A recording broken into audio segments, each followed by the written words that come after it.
Hola, mis estimados consiervos y consiervas en el Señor. Una pregunta a responder hoy es: ¿cuándo empieza la vida? Esta pregunta ha confundido a las personas y ha dividido a nuestra sociedad. ¿Cuándo empezaste a ser tú? ¿Cuándo empecé a ser yo? ¿Es una cuestión científica o es una cuestión religiosa? ¿Quién es más humano? ¿O aquella persona que está por nacer o la persona que ya nació? Muchos dicen que la vida comienza en la concepción. Otros sostienen que la vida no comienza sino hasta la implantación en el útero. Otros dicen que la vida humana solo comienza cuando se corta el cordón umbilical, lo que convierte o convertiría al recién nacido en un agente independiente. ¿Cómo podemos separar los hechos de las opiniones? Permítame leer el artículo número 1 del Código Civil boliviano, en el que se atribuye al sujeto como derecho, como sujeto de derechos a la persona desde el nacimiento, y no sería sujeto de derecho antes del nacimiento. En el artículo 1 se lee, dice: comienzo de la personalidad. El nacimiento señala el comienzo de la personalidad. Es decir, a partir de el nacimiento, ese ser es considerado como sujeto de derechos, cosa que antes de nacer no tuviera derechos. Miren que todo este asunto es dependiendo de cómo consideremos nosotros este caso, porque si va a ser asesinato o no va a ser asesinato, todo está dependiendo de cuál es nuestra concepción. Quizá otra forma de plantear la pregunta de cuándo empieza la vida sea cuando nos convertimos en humanos, cuando somos sujetos de derechos. Ciertamente un niño sentado en las rodillas de un abuelo o de un adulto se considerarían humanos cuando están fuera del vientre. ¿Es el adulto más humano que el niño? Por supuesto que no. Ninguna persona razonable consideraría al niño menos humano. Pero ¿por qué lo hacemos o por qué se hace a la persona que sea menos humano cuando está en el vientre de la madre? ¿Y en qué momento del viaje ese niño se convertirá en humano? ¿Fue en la concepción o en algún momento de, de su desarrollo o al nacer? El proceso en el momento de la fecundación se combinan 23 cromosomas de la madre y 23 cromosomas del padre. En este momento comienza a existir un individuo único, conocido como cigoto. Sin embargo, es este cigoto humano. Ese cigoto se divide una y otra vez. Cuando esta bola de células que se divide rápidamente llega al útero, se denomina blastocito. La implantación en la pared uterina se produce normalmente unos 6 días después de la fecundación.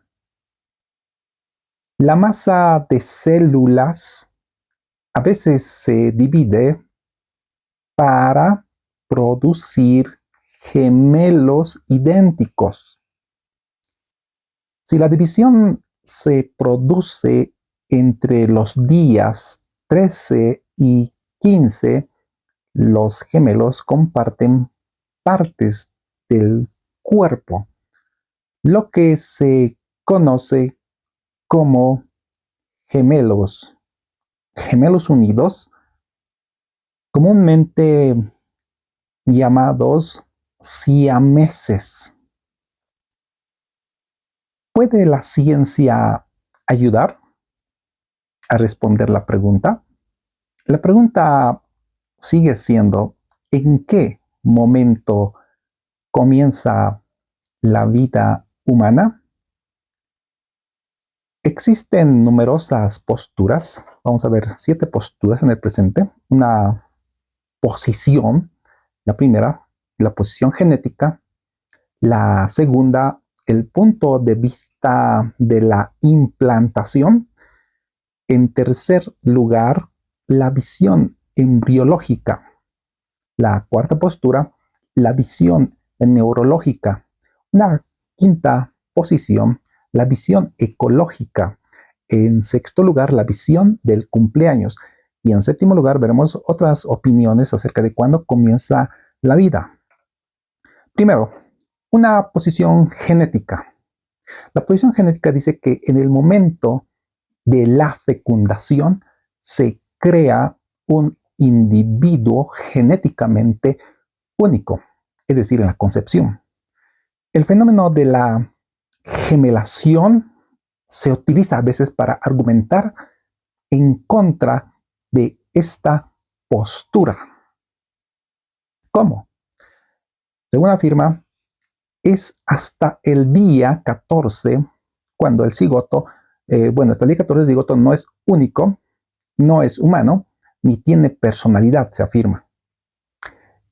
Ellos se preguntan, los que objetan a esta primera postura, se preguntan si el cigoto es una persona individual en el momento de la fecundación. Otra objeción es el hecho de que muchos óvulos fecundados nunca se implantan con éxito. Esos cigotos no serían verdaderamente humanos. Sin embargo, ninguna de las dos objeciones antedichas puede apoyarse tan fácilmente. Por ejemplo, la objeción de la gemelación se queda corta cuando se considera que ambos gemelos tienen personalidades distintas y son individuos diferentes. Ahí ya sabemos que son dos personas diferentes. La segunda objeción se contesta, la alta tasa de pérdida de cigotos tampoco es lógica. ¿Por qué no es lógica? El hecho de que se produzcan abortos espontáneos no significa que los perdidos no sean plenamente humanos. Así se contestan a esas objeciones. El punto de vista número 2, que es el punto de vista de la implantación,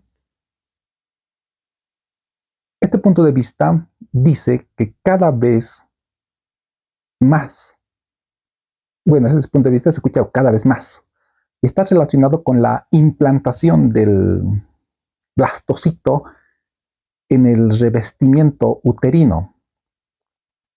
Este proceso de implantación comienza el sexto día tras la fecundación, es decir, 16 días después de la fecundación, y puede continuar hasta el noveno día aproximadamente.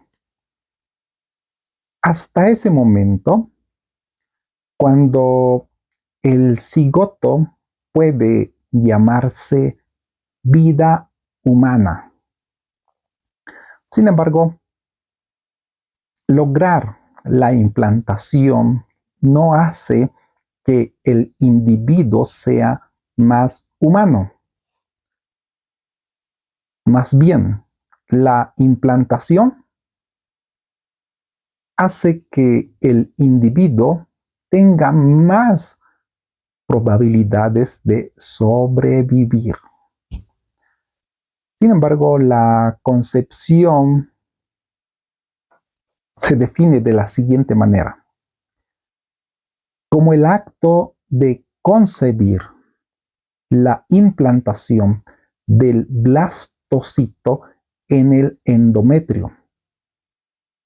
La implantación es ahora el punto definitorio de la concepción. La comunidad científica, como puede irse notando, redefinió arbitrariamente el punto de partida de la vida, porque primero hecho de la concepción y ahora la concepción lo están llevando a 6 días después. Y sostiene que la vida humana comienza entre los días 12 y 14 después de la fecundación. La posición neurológica, según esta opinión, la vida humana comienza cuando el cerebro del feto se ha desarrollado lo suficientemente como para generar un patrón reconocible en un electroencefalograma. Esto sería a las 26 semanas después de la fecundación. Estas distinciones son arbitrarias. El cerebro en desarrollo muestra cierta actividad eléctrica antes de las 26 semanas. Se podría argumentar con la misma facilidad que cualquier actividad cerebral constituiría humanidad.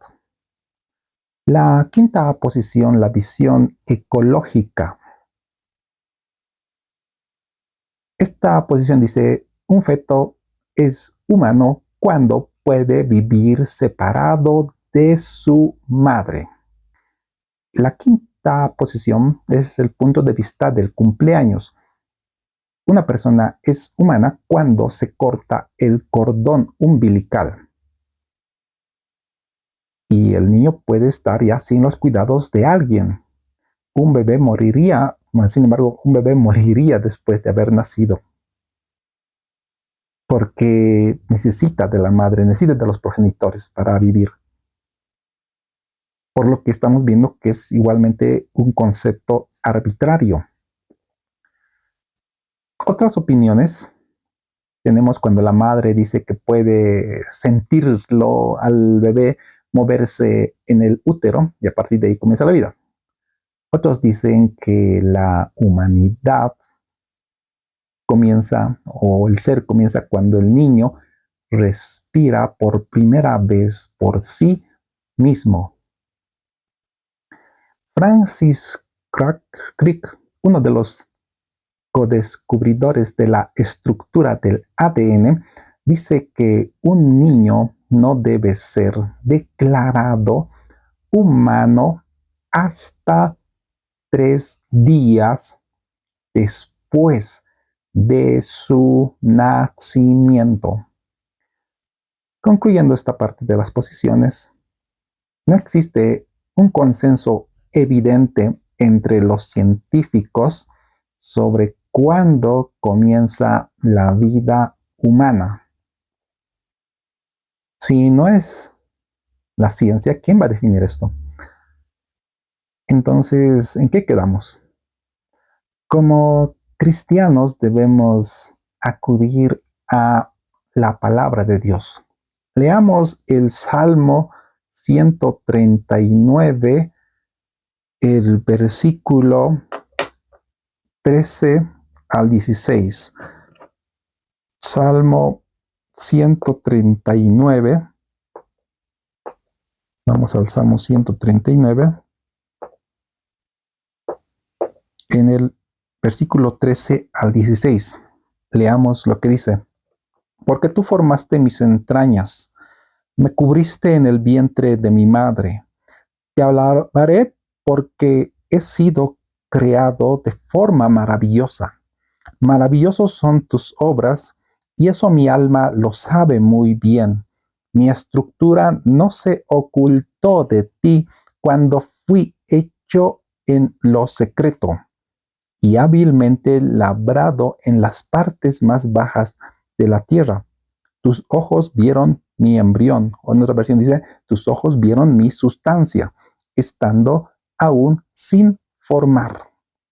En este salmo se observa de que en el uso de los pronombres personales en estos versículos bíblicos que hemos leído, indica que efectivamente había una persona presente antes del nacimiento. Lo mismo en el libro de Jeremías, en el capítulo 1, el versículo 4 al versículo 5. Jeremías capítulo 1, versículo 4 al versículo 5. Leemos.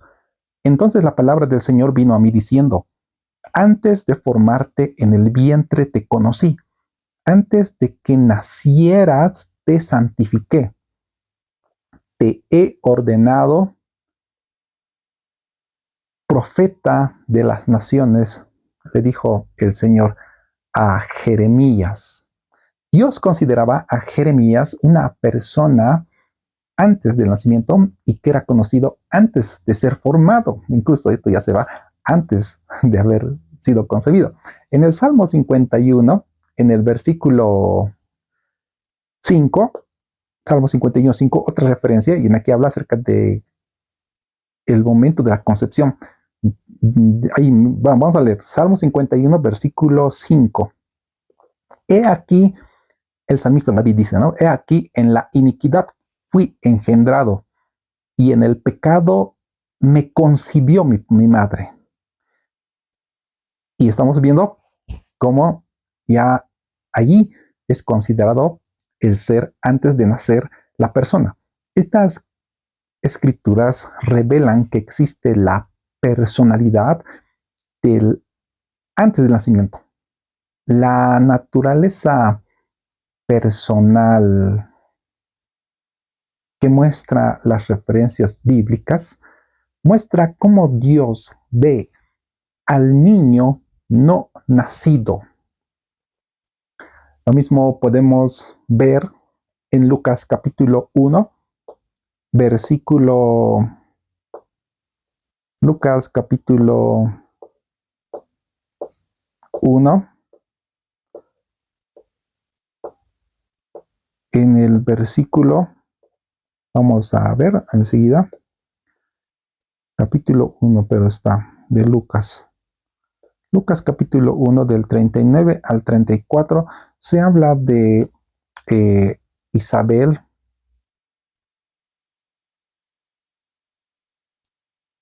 y de Zacarías y de María, del niño Jesús y de Juan el Bautista. En Lucas capítulo 1, versículo 39 al 34, se describe a Isabel la vida que había en su vientre de Juan. Juan había saltado en el vientre de su madre por la presencia de Jesús. La Biblia contiene numerosas referencias al no nacido. Cada vez que la Biblia habla de los no nacidos, se refiere a una persona real, un ser humano vivo ya existente. La respuesta es que la vida comienza en la concepción, como lo hemos leído en el Salmo capítulo 51.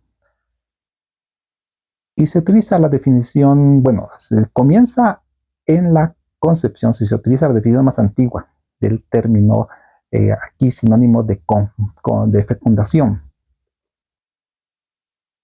¿Qué implantaciones, qué implicaciones tiene esto? ¿Por qué es importante este tema que estamos tratando? Sencillamente porque el estatus del cigoto, del embrión, del feto, es fundamental para muchas cuestiones de nuestra sociedad. La cuestión más obvia a este respecto es el aborto. Si el cigoto es una vida humana, el aborto es un asesinato. La aceptación o el rechazo de la controvertida píldora después del día, o la píldora después del día, se basa en la determinación de cuándo comienza la vida humana. Las cuestiones complejas pueden no tener soluciones sencillas, pero cuando se examinan objetivamente a la luz de la palabra de Dios, sin ninguna clase de sesgos introducidos por otras motivaciones, la verdad de Dios revelará las respuestas correctas. El ser humano en la Biblia es considerado antes de nacer como una persona. Y otras posiciones que hemos visto consideran que es persona, por ejemplo, después del nacimiento, una de las posturas. ¿A quién le hacemos caso? ¿A la palabra de Dios o a las opiniones de las personas? Si no estás suscrito al canal, suscríbete y dale un like para que el algoritmo de YouTube nos siga promocionando en esta clase de estudios bíblicos que estamos teniendo. Que el Señor les bendiga. Hasta una próxima oportunidad.